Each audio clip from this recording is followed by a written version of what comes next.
की स्थिति बन रही है और दुनिया की राजनीति में हिंदुस्तान का भी अपना स्थान जो मैं तो उचित स्थान था, जो इतने सालों से मैं ये नहीं कहता हमें मिला नहीं था, हमने उसके लिए प्रयास ही नहीं किया था, क्योंकि हमारी सरकारों की नीति एक प्रकार से उस प्रकार की रही थी कि शायद हम इस योग्य नहीं हैं कि विश्व की राजनीति में निर्णायक भूमिका अदा कर सकें। अब पिछले 1-2 दशकों से सरकार की नीति बदली है और जैसे मैंने पहले भी कहा कि हनुमान को राम ने उसकी शक्ति का एहसास करवा दिया है।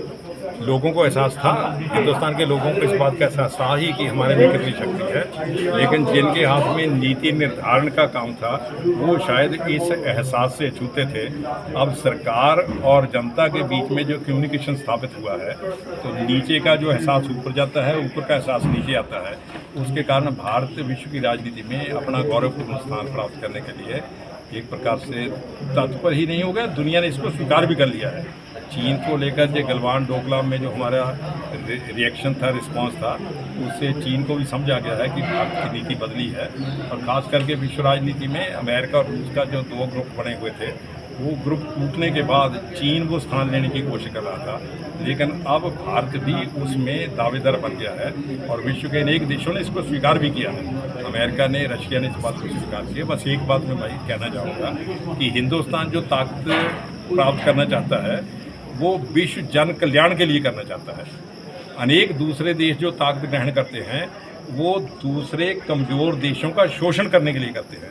अभी हमारा जो ऑटोमन एम्पायर था, इंग्लैंड का एम्पायर था, अमेरिका का एम्पायर था, रूस का एम्पायर था, उसका अनुभव यही बताता है कि वो लोगों का शोषण करते थे।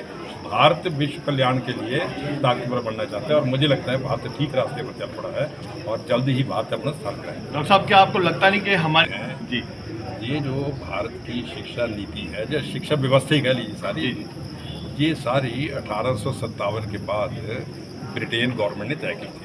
भाई एक बात तो आप सभी मानेंगे, जब दूसरा देश मेरे देश की शिक्षा नीति तय करेगा वो अपने हितों को ध्यान में रख कर करेगा या मेरे हितों को ध्यान में रख कर करेगा। एक बात तो पक्की है कि उन्होंने अपने हितों को ध्यान में रख कर की थी। अब उनके हित क्या थे जिसके लिए वो ध्यान में रख रहे थे? उनको केवल इतना ही लगता था कि हमें तो कभी न कभी जहाँ से जाना ही होगा, लेकिन जहाँ के लोगों का ब्रेन वॉश कर दिया जाए, जो हम बोलते हैं वही जे बोलना शुरू करते हैं, उसके कारण जो शिक्षा व्यवस्था थी उसी पर्पज़ को लेकर आगे बढ़ रही थी और उसमें भाषा की समस्या भी थी।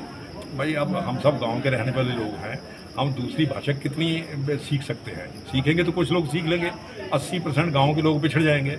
अब सरकार ने इसमें एक और बात मैं समझता हूँ, ये देश का दुर्भाग्य था कि इसी शिक्षा नीति के कारण मैक्स मूलर हमें वेद पढ़ा रहा था, मैकालफ हमें गुरबाणी समझा रहा था।